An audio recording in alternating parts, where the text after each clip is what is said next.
Your Excellency, with your permission, may I respectfully invite for the presentation of bills for His Excellency's absence the Majority Leader of the River State House of Assembly, Honorable Amengule Martin Chike.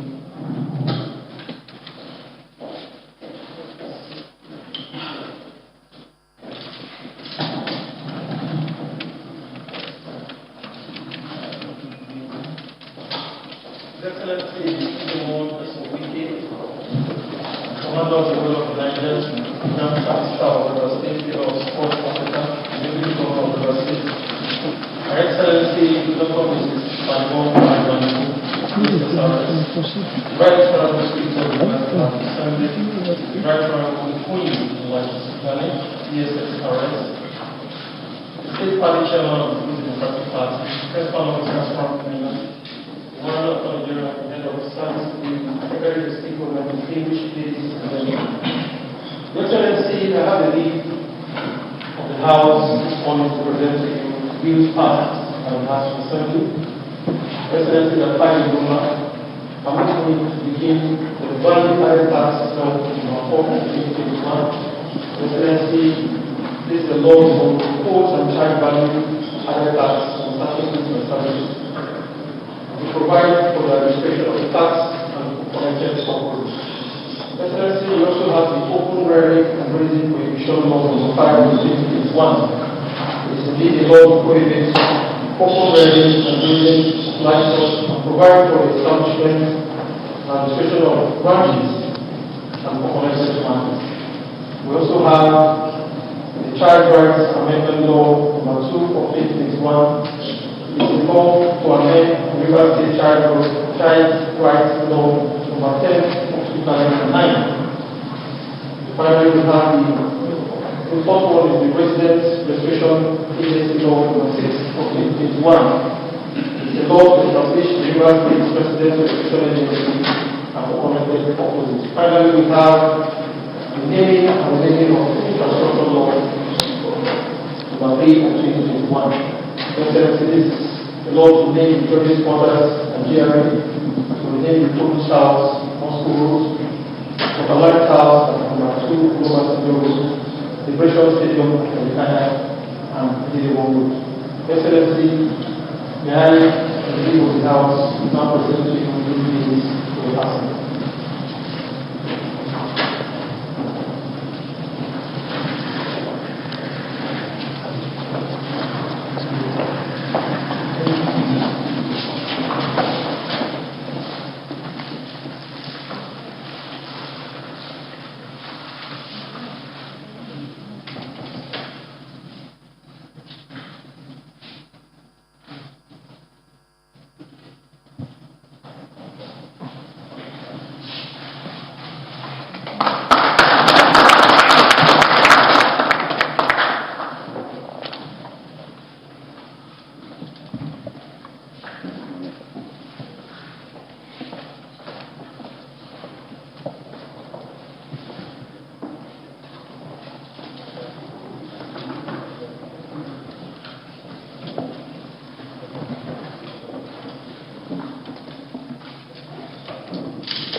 Today's 19. Monday was 16.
Your Excellency, the Deputy Governor directs the Honorable Speaker of the State House of Assembly, the Deputy Speaker, the leader and principal officers of the State House of Assembly, members of the State House of Assembly, chairman of our great party, members of the State Executive Council, gentlemen of the press, ladies and gentlemen. Let me be on behalf of the Executive Council and on behalf of the government and people of the state, most sincerely, with gratitude, thank the Speaker and members of the House for knowing fully well what is expected and what our people want. They have expeditiously passed these 5 bills into law, which I have just assented to, particularly the Value Added Tax Law, number 4 of 2021, the Open Rearing and Grazing Prohibition Law, number 5 of 2021, and of course the Child Rights Amendment Law, number 2 of 2021. I said particularly because of the importance of these laws. That does not mean that the other laws are not important. That is of particular.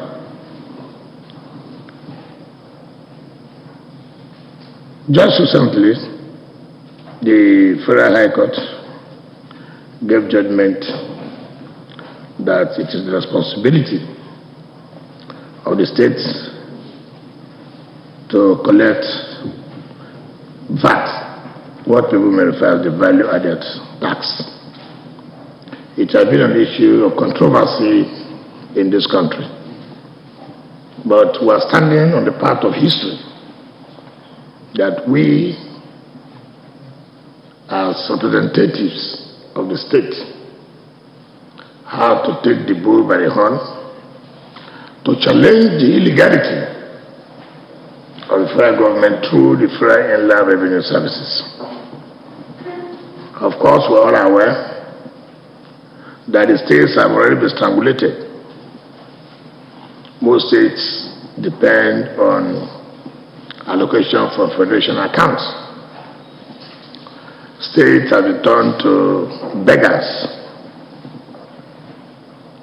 Hardly will any day pass that you won't see one state or the other going to Abuja to beg for one fund or the other. Recently, the 36 states has to challenge the federal government on the monies that were recovered to the tune of $700 million, because according to the states, those monies are supposed to go into the federation account to be shared by the 3 tiers of government. That is the federal government, the state government, and the local government. But what else is that the states are already frustrated. Except for the federation account, nothing less, nothing more happens or that gets to the states. And I want to commend you for standing on the side of history by rising up to the occasion in obeying the judgment of the Federal High Court to see that River State government collects taxes in the state in order to enhance the development of the state.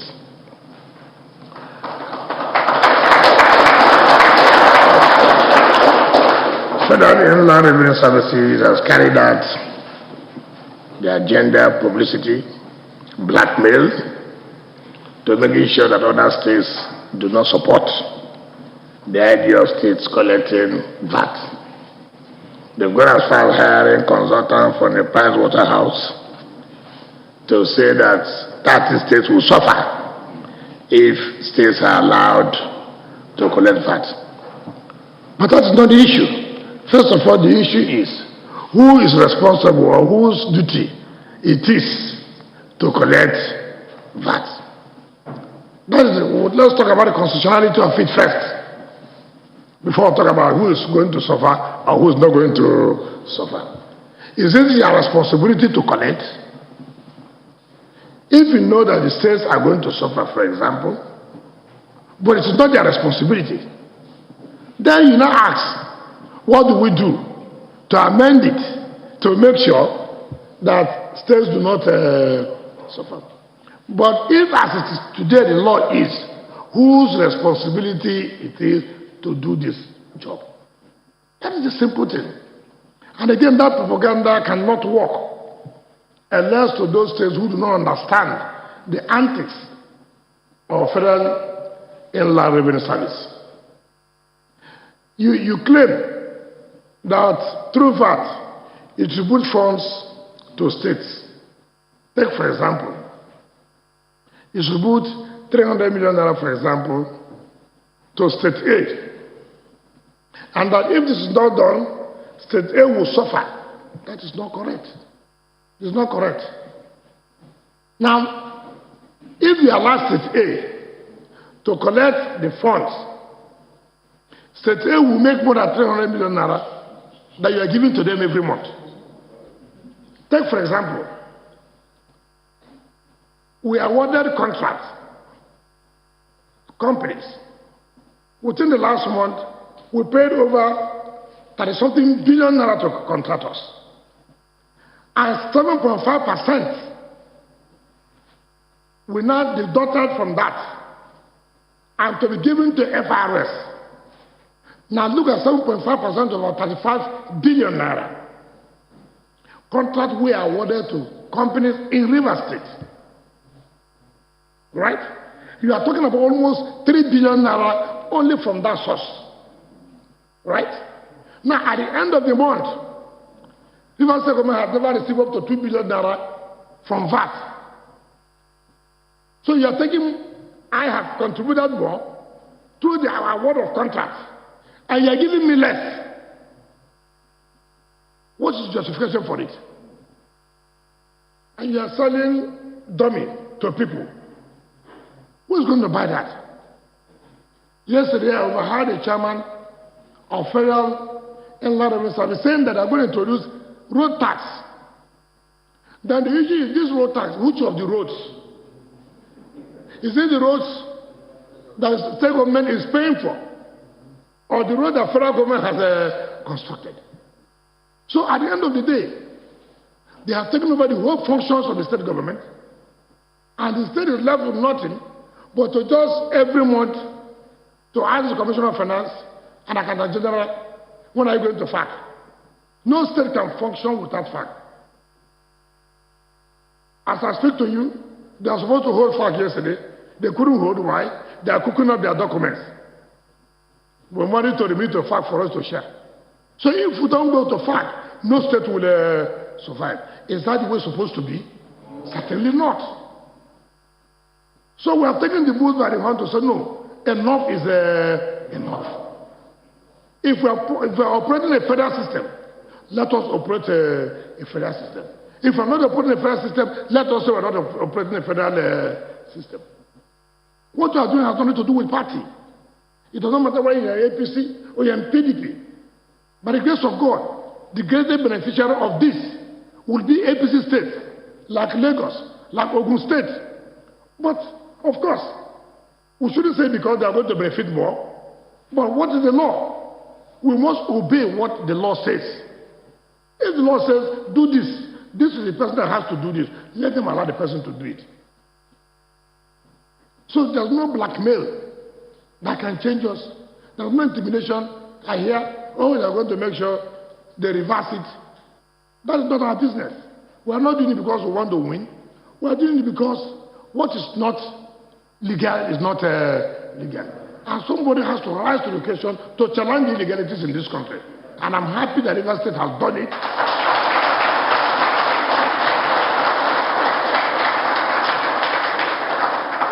And if they continue in that form, we will challenge it. But history will be on our side that when things were going on wrong, we stood up to say, no, these are not the things that are supposed to be done. And that's why I want to commend you seriously for rising up to the occasion. To say, look, we agree, and we must have to obey the courts, the court judgment. So I want to thank you sincerely. And when people talk about autonomy, financial autonomy of the legislature, financial autonomy of the judiciary, how will we get it? Merely depending on the allocation, waiting for them to tell us this month you are going to get 10 billion naira. So if you say so, you are talking about judicial autonomy, you are talking about legislative autonomy. How does it come? How will the financial autonomy come? When we cannot on our own raise our own funds. Every governor now wakes up in the morning, then they go to Abuja, shake hands with Mr. President. Mr. President, I had a flood problem. It will cost me 300 million naira. That's what the governor will leave his state to go to federal government to say, Mr. President, I have this problem of 300 million. And Mr. President was okay, I will do it for you. Then he comes out from Mr. President's office, he addresses the press. As I speak to you now, Mr. President is doing well for this country. I mean, what kind of system, what kind of country are we talking about?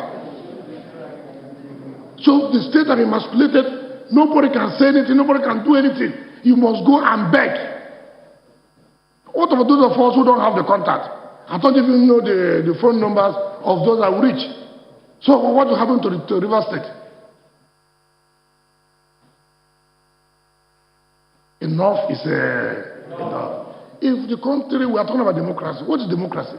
Without rule of law. What is rule of law? Without relying, obeying the constitution of the land. So, if you know what you've done, you've created history for yourself, it doesn't matter whatever they will do. Let them go to the appellate court and set it aside. It's their business. Let them go to the Supreme Court and set it aside. It's their business. But let it be. We have done what we are supposed to do. Those of them that are supposed to say, yes, this is the correct position, and they say they will not do it, let it leave them their conscience. But that we cannot allow this thing come. How can you say you are taking 4% because of the structures yourself to collect this revenue? What is it? What is the structure? And the state government is paying to contractors, we are deducting the money. Then we are remitting it to you. So tell me what work he did. This is fraud. This is fraud. How can you tell me 4% of collection charges? Operation. What is operation? Okay, let's take that from the initial time, software of this and that, yes. After that, what happens? What happened? Did you set up the software for us in the state? So people must come out to speak to. If any state is not in support of this, then we must check. Something must be fundamentally wrong with the leadership of that state. If any state government does not support this, then we have to check that. The citizens of that state have to go and re-examine what is going on with their leadership. So I want to sincerely thank you, and we're going to stand by it. And today I've told the chairman of the River State Revenue Services to send demand notices to all the companies. And of course, we're going to forward today our data to Mr. Speaker for the withholding tax. And I urge you, with the speed you pass this value-added tax, to also do the same for the interests of the people of the state. I'm not going to be governor forever.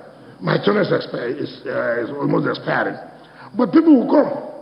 When the next government comes, what are they going to use for any development purpose? What are they going to do? Just to be dependent on federal government. Now we're talking about oil. If they are part of the Petroleum Industry Act, and which has unbundled NNPC. So, it's no longer going to be the same. in tax or what NMPC will remit to the Federation account. Every state has to look inward on how to survive. All those areas that the law allows us to collect revenue, we will make sure we do that for the survival of our state. Those states that said no, they will shut their eyes because they are in government, I wish them good luck. I wish them good luck. Let me also commend you for the open rearing and grazing prohibition law. It is no longer a story. All of us know what our people have suffered in terms of this open grazing. Today, all Nigerians have come to accept the reality. Open grazing is no longer fashionable. Even our brothers in the north have agreed. So many of them have agreed that yes, it's no longer fashionable. We must have to say, look, you cannot allow these herdsmen, cattle that are going to our farms to destroy our farmland, having problems with our farmers, fighting, killing themselves. No, we cannot.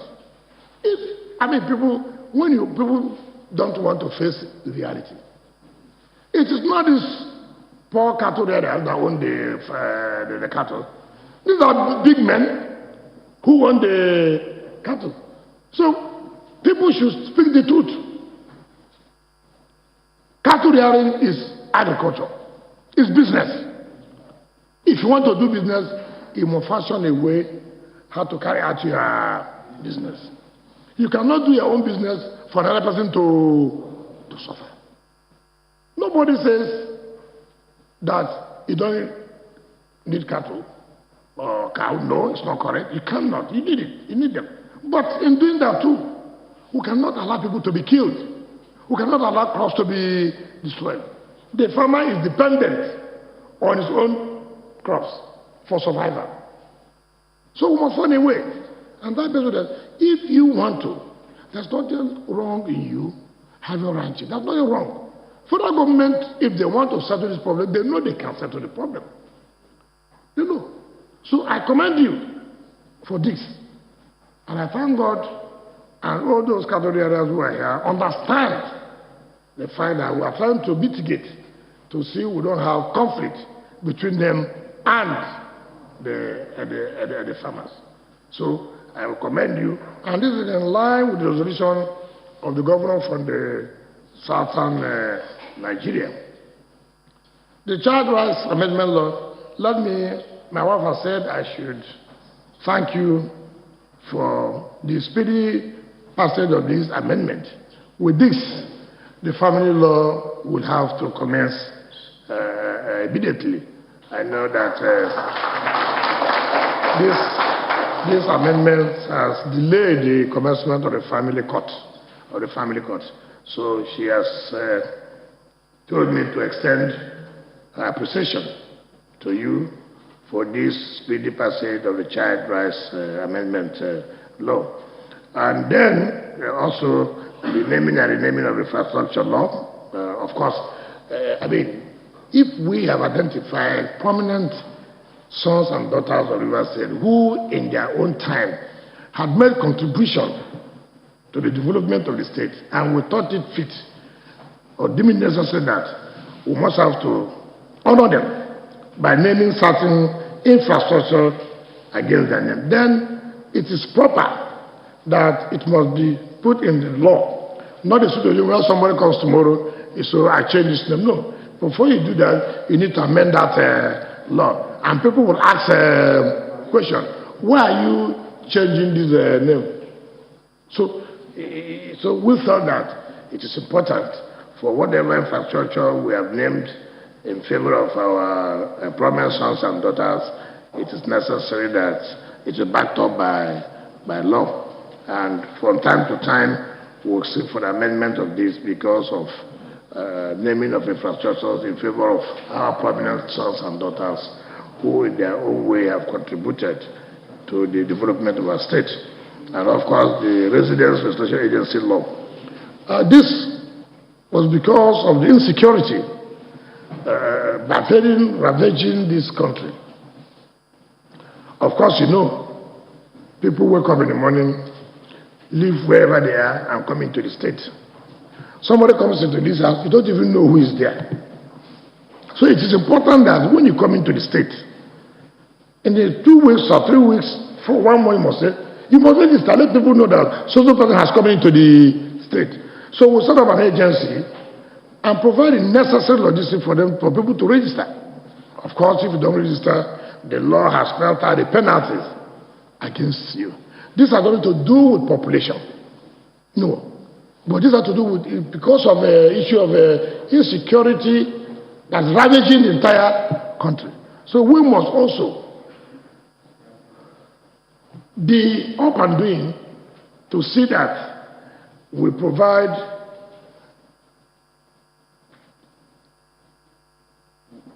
opportunities how anybody who comes in will know that Mr. Z is in, Mrs. B is there. This is the work he or she does. This person will stay for 1 month or 2 months, as the case may be. Landlords will take note of, look, how many people in this house? I rented this house to Mr. Z, but there are 15 people in this house now. Who are they? And government will be able to know, so that we begin to know who has come in, who is leaving. It has no conflict with the function of the population commission. No, it has not. That's so that people should understand it. This is not counting the heads of people, but rather this is knowing people who have come into the state and where they are living, so that we'll be able to trace or track whoever may be involved in one crime or the other.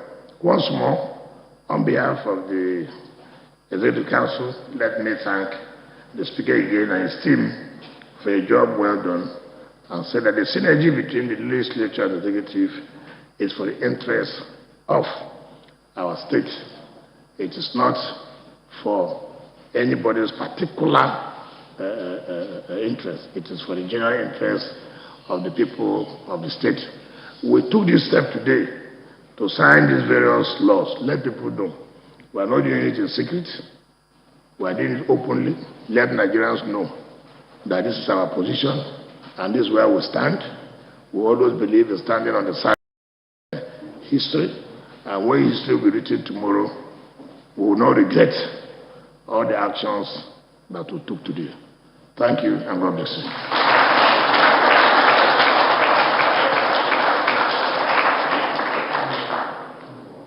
Your Excellency, with your permission, we are respectfully invite the Speaker of the House of Assembly, Right Honorable Queen of to respond.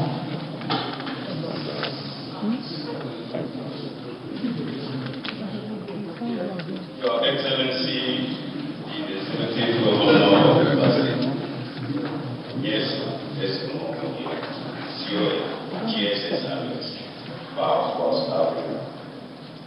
Your Excellency, the Executive Governor of the President, Excellency, then, Principal officers and members of the President's Assembly, State Chairman of the greatest political party in Parliament, Secretary of State Government, Head of Service, Attorney General, other cabinet commissioners, dear seated, distinguished ladies and gentlemen. Your Excellency, I listened to you with rapt attention, and I'm tempted to believe that Nigeria, the world over, is the only country professing federalism of the unity constitution, which is the very opposite of what federalism stands for. But I believe with what you are doing and what the state is doing, laws over them, after 20 years of uninterrupted democratic rules, such laws will be tested in the court of law. And that is what will give teeth, meaning to future generations future of Nigeria in comparative perspective when we talk about democracy and democracy.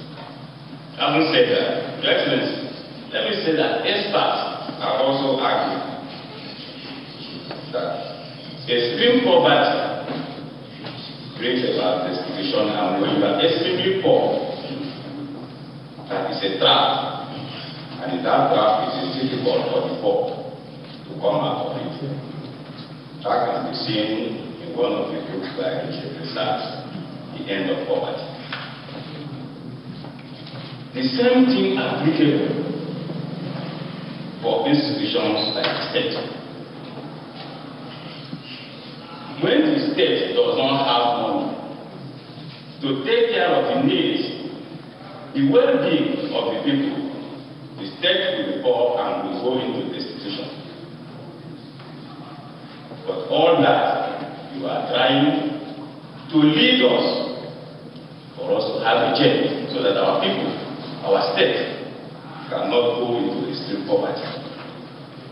On behalf of River State Assembly, let me commend you the type of leadership you are giving to Rivers. The bills that we passed, now laws of the state that you have accepted, if you look at them, even anyone who is not here, listening and watching what you are doing here, even your enemies will like you. You are not doing it because it is something that is selfish. You are doing it because you want the right thing to be done. As an assembly, we will not hesitate at any point in time to do what is right. At every point, we look at any bill, be it a private member bill or an legislative bill. We look at the content, we place it vis-a-vis the current reality on ground. What is the current reality on ground today in Nigeria? Because of insecurity, because of the conflict between herders, farmers, and indigenous people, which the open rearing and grazing prohibition law seeks to cure. This law that you have just assented to is going to cure the symptom and the disease. So I think that for those who are yet to key in, they should know that what we are doing in the state under your leadership is something that transcends time and space. And I want to also say this. The value-added tax law, what is the implication? You have said everything here. How can you make it difficult for a state to collect value-added tax when the state is even the one paying? Like you are running contract for contractors, you are spending money on the state, but the money, the value-added tax, the value added to that contract, the money is not taken away from the state. I think it is the worst form of a progressive tax in any tax regime. So I want to commend you for what you are doing. You are doing it in the interest of the state. As members of the State Assembly, we are laborers in the same barrier. And the laborer is worthy of his wages. The state is worthy of its wages, including you as the governor of River State and deputy governor of River State, other cabinet commissioners and members of River State Assembly. All of us were worthy of our wages because we are laborers in the barrier of the law. So I thank you for what you are doing, and I know that what you are doing today, physically, will be very kind and charitable to you. Today you are making history. Historians are writing.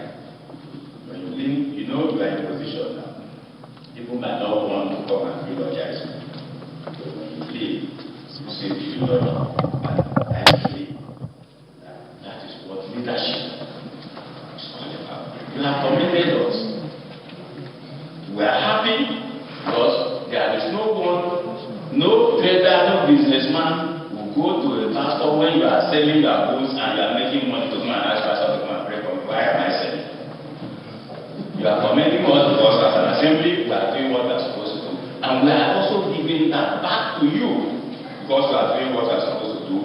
if you are cabinet commissioner, you are able deputy governor. I thank you on behalf of members of the State Assembly and will continue to partner in the interest of the state. Thank you.